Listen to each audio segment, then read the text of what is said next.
Okay, 2008 Honda Odyssey. This one, it doesn't have navigation, so let's go ahead and open this up. Open up this top glove box, and let's just work our way around with a plastic trim tool.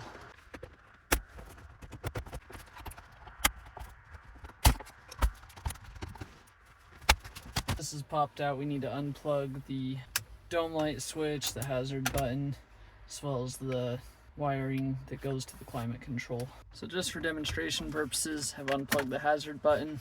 You simply just push down on the clip here on the climate control, just push down on the tab, slide that out. That's now out of there. And then for the door switch, same here. And here on the climate control, if you're going to be replacing that, you just have to remove the 6 Phillips screws, one in each corner, one in the middle. And that'll slide out of there. Then if you need to replace it, you simply just set the new unit back in there and then fasten the screws. Don't go too tight so you don't crack the plastic.